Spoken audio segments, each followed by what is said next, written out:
All right. Hey, everybody. Welcome back. English Live channel is online. Uh, right off the bat, in case you haven't noticed, I have not uploaded any content. There's a very simple reason for that, and it is that I have been on the computer. I've been doing all kinds of content and all kinds of work, and I kind of injured my eye a little bit. I got red eye. I popped a blood vessel. So I didn't want to launch any content with a red eye. I thought that might not be cool for aesthetic, but I'm fine.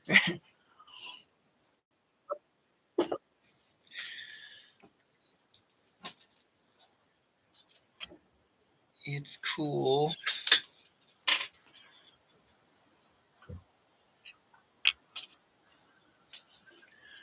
Okay, so today we're going to be talking about some really cool, a really cool part, very unique, and it's very unique to Japan. That it's how how we agree or disagree or hold um, interaction.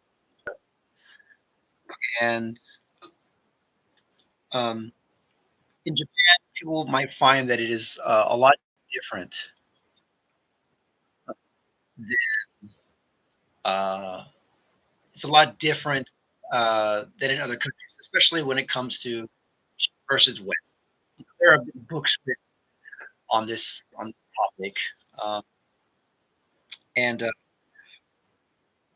don't forget once again, in case this is the first time you've been here, we're going to hold this passage in 4 segments.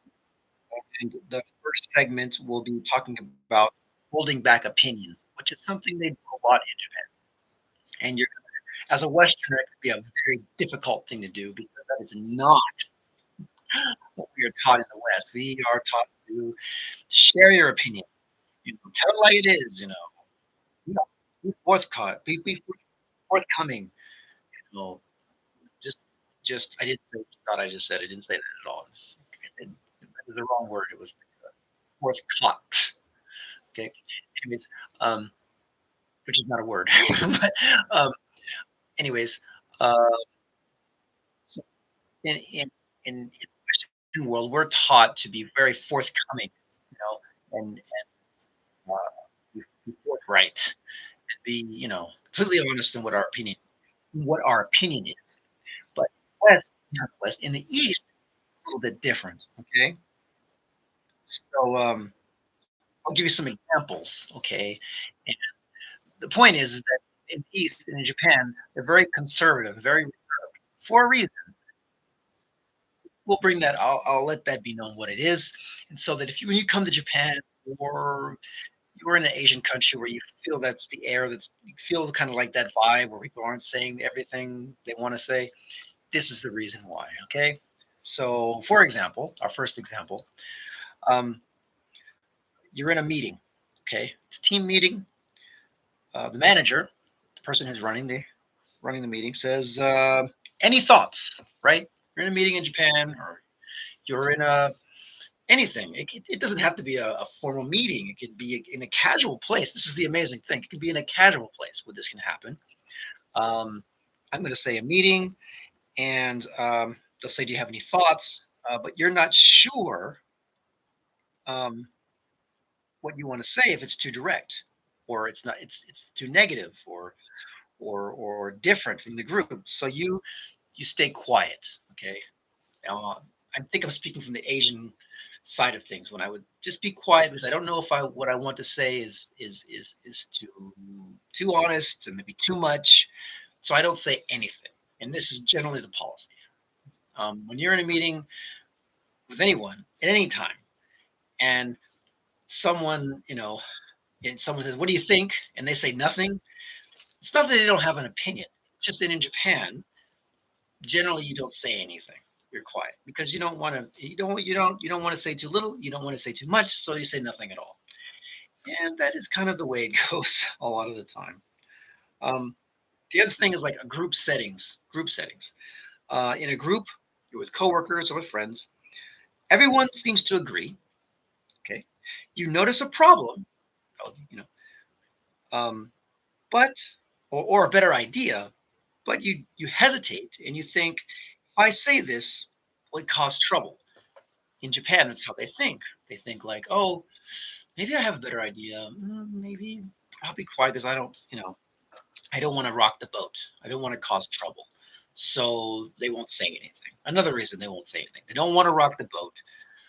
They think they want to, or they think what they're going to say is a little too much, or too little, or wrong. Or like, well, another situation is in social situations. Even with your friends, is what I noticed, what I mentioned before. You soften your real opinion to keep harmony. You want to speak honestly but politely. So in Japan, you'll find that even if you're in a group of friends, people will still not always give you their opinion of what they think. They'll be more polite, more softer about it. And that's the case, not the case in the in the Western world, but in the case in Japan. You'll always be reserved. You'll always be softer in your opinions. You won't say anything at all. And if this is what you experience from your Japanese counterpart, this is the situation. They're trying not to insult you. They're trying not to be too forceful because in Japan, this is a very important trait of just being a Japanese person. They don't do that. Um, so, especially, and now just imagine what I just said. Now just imagine you're talking to some Japanese person who's trying to speak English, and they've got all that top. They've got all that stuff on top of it. Okay, just imagine how hard it would be for them to communicate in English. Okay, with all these reservations and this, that, the other, and you got to communicate that in Japanese. That would be very, very difficult. And so, if you're trying to communicate in English like that, it would be very, very difficult. So, um, a lot of times, I think that whether that's a good idea or not a good idea, it's really not my place to say. But that is the reason. That is the reason. Um, a lot of Japanese people don't say everything they want to say. One, there are these rituals, there's these thoughts, the way they think, and then on top of that, they got to speak English. So very difficult situation. Um, so now we're going to move on to segment two, and that is we're going to go the cultural insight part of it. All right, you ready for that? Um, and that is something I alluded to before: direct versus indirect. Right? In the Western world, we are definitely direct. We just right in your face, tell it like it is. Even in my discussions with the people in my conversations and students that I have, um, I always say that in the Western world, we're very straightforward. You know, we answer the question, we give the reason, we give the example, we give the summary, and we're on to the next question. And this is generally to invite conversation, you know. But it's also the way Western people think. Um, but let's take another look at this. Um, the Japanese style. Okay, this is what I've experienced in Japan. Okay, um, they go for harmony first. Harmony first. Um, they want everyone to work together. They want everything to flow nicely, and they want to get to the day pleasantly. They want to get to the meeting pleasantly. They want the conversation to end pleasantly and on a good note. So to do that, they make sure that their opinions are soft, you know, um, or their ideas are hinted to and expressed lightly, not too harshly. So uh, some words they might use, and you're going to hear these a lot, especially from Japanese people. They'd say, "I'm thinking," or "I'm not sure." It's a good one. Hear that a lot. Or the more stronger of the three is I disagree politely. Um, if you ask, oh my goodness, how many times have I asked someone, you know, do you think that restaurant's food is very good? And they would say something like, well, it's not easy to say because I didn't have the entire menu. You know, you know what I mean? Like if I had said that to some guy, and if we were in the states or something, and I asked, "Is that restaurant any good?" and it said, "Ah, no, it's terrible," or "It's great," it would like give it a blanket, you know. But not in the West, not in Japan. If you ask about any place, that's a shop, any good, they'll say, "Well, it's hard to say. I didn't have all the food there, so I couldn't tell you." Which honestly makes sense. You know what I mean? It does make sense. You haven't had the entire menu. How could you say it's terrible? But in the Western world, we don't think like that. We say, "Oh no, it's not worth. They don't want it. It's not worth the time. It's not. Why risk it? Let's go somewhere where I know it's delicious right from the go." And so that's direct versus an indirect answer. Um, let's see. So let's talk about why we talked about this already, but why opinions are softened in Japan. Why are they softened in Japan? Um, one, obviously, to avoid conflict. It's a great idea. Respect for hierarchy, and that's a big one. That's a big one. Uh, if you're a Western type thinking person, hierarchy. Whoa, whoa, what are you talking about? You know, but uh, don't freak out too much about that. Hierarchy in this case, it simply means, your supervisor, you're the assistant manager, the manager, the CEO. But in Japan, it's taken very seriously. These positions are taken very seriously in Japanese companies. Um, Westernized companies probably don't. Everyone's kind of on the same level. You know, I I I worked in an IT company, and the CEO was down on the floor with us. He's there, in he's in there in a t-shirt, a polo shirt, and some jeans, just working on his computer like everybody else. Open office. So in that situation, it wasn't even like that. Everybody knew he was the CEO. Fine, but nobody thought that he was better than anybody, and he didn't want you to think that. So no big deal. Talk to him how you like to. Be respectful, but it's all good. Um, but in in a more formal Japanese company, um, and with more mature Japanese people, hierarchy is more important. So you have to be very respectful to them. There's ways you have to say, um, if you want to ask for something, there's you should to come off and just say, "Give me that," you know, "Give me a cup of coffee," not be acceptable. You'd have to say something like, "May I have a cup of coffee?" You know, something like that. Now, I've been here for a while, so to me, not a big deal. But for a Westerner, just something as flippant as that is a big deal. Like, oh, why can't I just say, "Give me a cup of coffee"? Well, they might not see it that way, and that's how they address everybody else. That's the way the Japanese people address you. Like, usually, and that's why when you come to Japan, people are so nice to you. You know, it's so it's like you're new to the place, so they lift you up. They want you to welcome. They want to welcome you. You're a guest in their country, so it's always, "Please, would you like?" It's all suggestive. Everything is so they're so kind to you. That's why. And that kind of, if anybody had a question as to why Japanese people are so nice, how do they become so nice? It's all about that. It's all about, you're a guest. You're like a guest in my country. I'm going to treat you right. That's why you would. It's not like I don't know how we are in the West. We kind of try to treat everybody equally, right? So it's not like, oh, they're coming down a cloud. It's not like that in the States, but you can feel that way when you come to Japan. In contrast. So remember, it might not be such a big deal to the Japanese, but to you, it's a real big deal. It's a big change.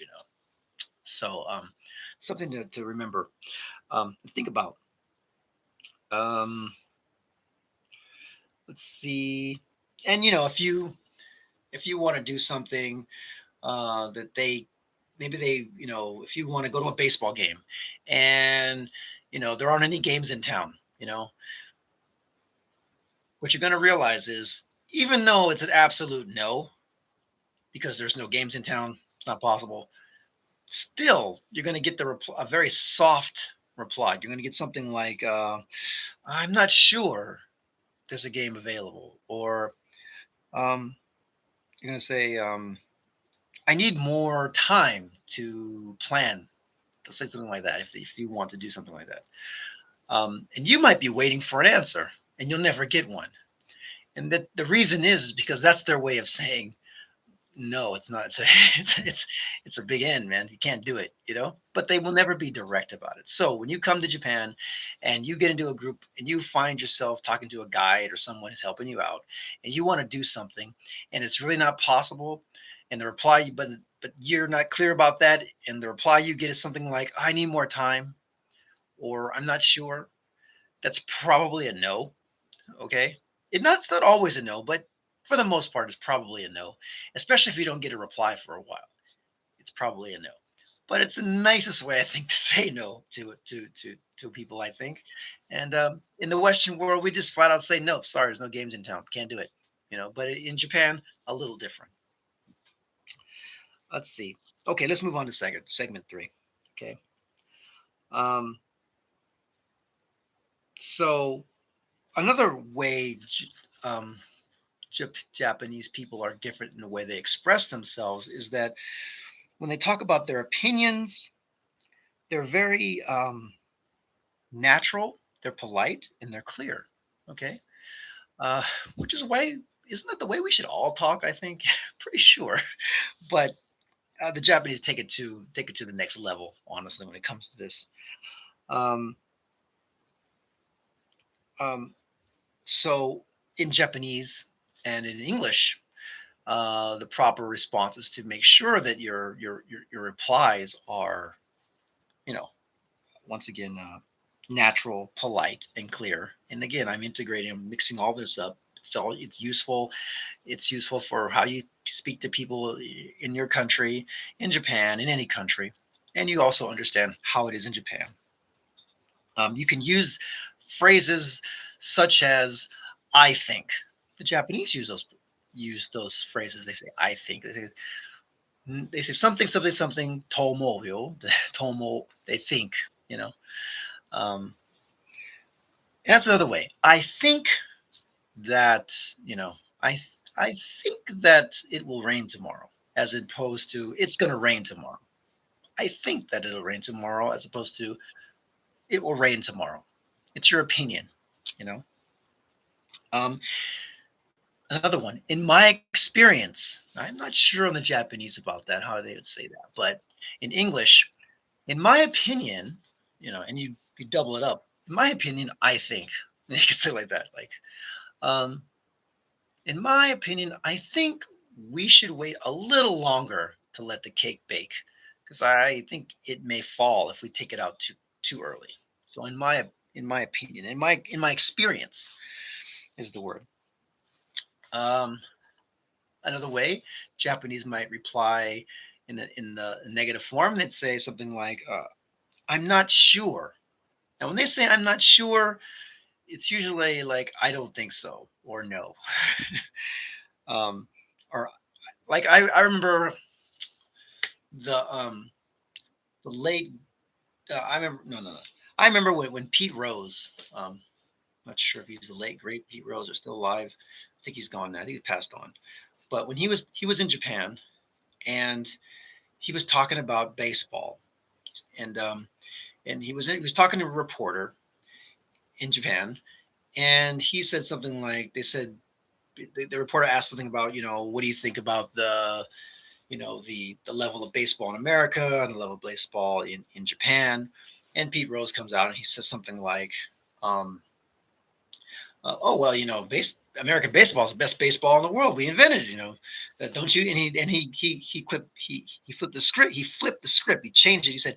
He asked the reporter, said, "Don't you think so?"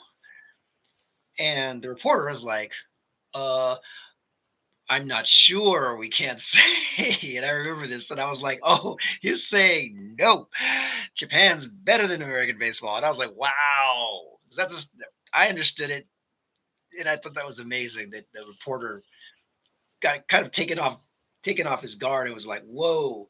he's like, oh, we're not sure. We can't say if Japanese baseball is better than American baseball, And Peter Rose is like, well, he accepted it because he didn't understand the way. I don't think he understood what was happening, but I thought it was quite funny. Um, and as far as I'm concerned, who's to say? Who knows?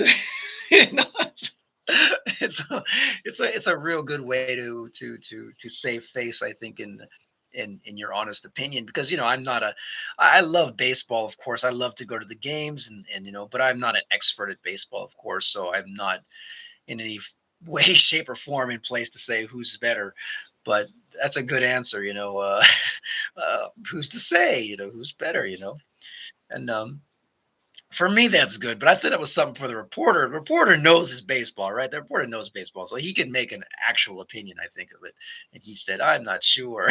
So that meant definitely they thought, or the reporter thought, that Japanese baseball was better than American baseball. But Pete Rose didn't know it. He didn't. He didn't catch on. I don't think. Anyways, that's a lovely. That's a love that. I'm not sure because it always means, you know, to the what to it's always a negative in the negative viewpoint, like it's always like, oh, I don't it means I don't think not, I think not, really. The next one is, I see your point, but now this is one I actually use, and I think it's good. It kind of affirms the person, and it also gives you an opportunity to share your opinion. um, the Japanese uses as well. It's a good phrase to use. um, keeps everything keeps everything cool on the same level. So I see your point, but you know, I see your point, but I think we'd better go early because it might rain. Like let's if a person says, "Oh, let's go to the game later," I see your point because it's boring waiting. Hurry up and waiting. We don't like to do that. We don't like to hurry up and wait. See your point, but we should go because there's a lot of traffic and. Um, Next one. Maybe we could consider. Maybe we could consider, and that's a harder one. That's like, maybe we should try, you know. Maybe we should try, the French fries with cheese instead of just the French fries with salt. Maybe we could try. And that's actually in Japan. They're not really saying maybe we could try. They're saying let's do this. That's actually saying let's do this. Let me be quite certain. Anytime you think it's like maybe we could, I'm not sure.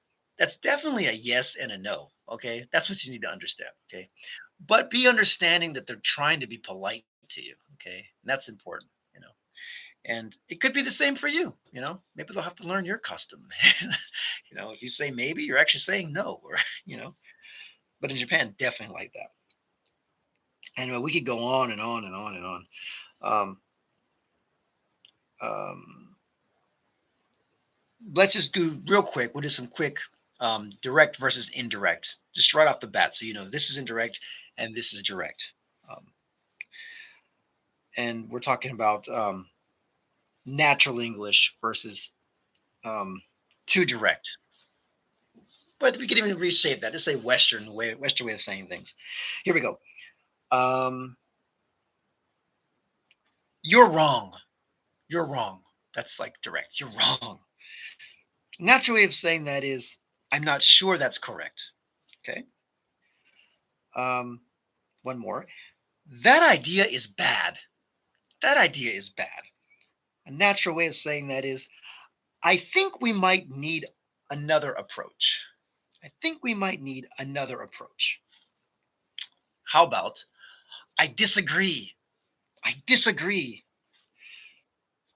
I see it differently. I see it differently. So I agree. I see it differently. That's the natural way of saying it. How about this? This won't work. This won't work. If we do it, it won't work. A natural way to say that is, I'm not sure this will work as it is. Or just, I'm not sure this will work. I'm not sure this will work. Not, this won't work. I'm not sure this will work. Softer. Um, and here's something that's that might be helpful for everybody who's studying English or studying Japanese or studying anything to do with the West. English, I wrote this. English doesn't require confrontation. What? What are you saying?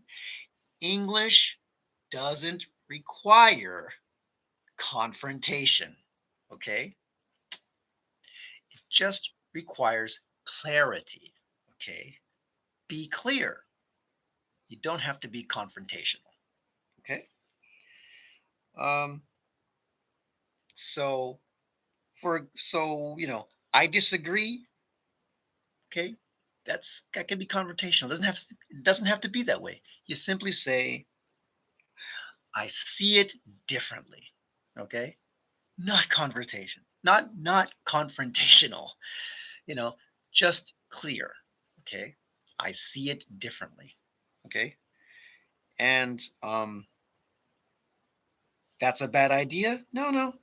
I think we might need another approach. Okay, so remember, what did we say? Remember this: English does not require confrontation, just clarity. Okay, all right.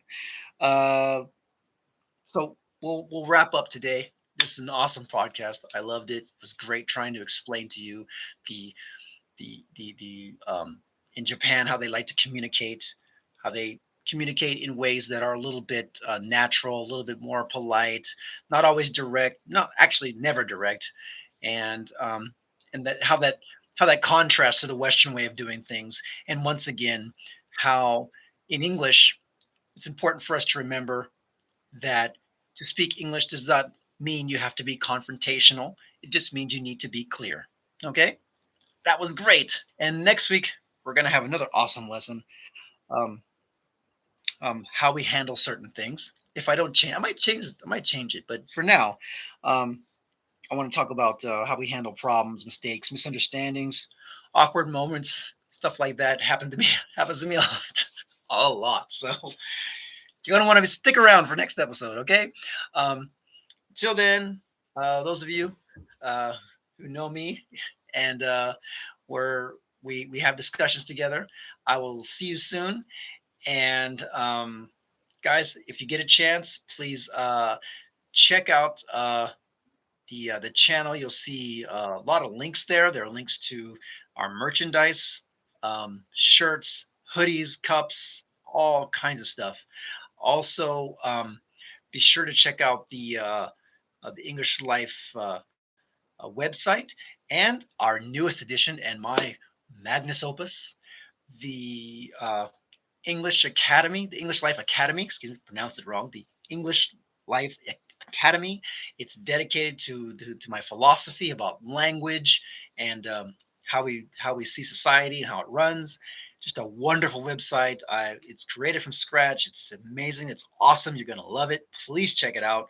And back at the English Life general website, check out the resource page. Lots of cool stuff to study with and get yourself all ready to take those TOEFL, TOEIC, doing AKIN, all those exams. There's lots of resources for that. Um, and well, and until then, I'll see you in class, or I'll see you online, or wherever I see you. And uh, take care, and take care of each other. And I'll see you again. Okay. Bye bye. And I will have more content on the way. Okay. Just as soon as my eye heals up a little better, and I will be with that in a moment. And I also owe you guys the I went out and did a shooting of the sakura, the cherry tree blossoms. I've got that video. I'm putting it together now as we speak. I will see you again. Um, please take care. Bye bye. Take care. See ya.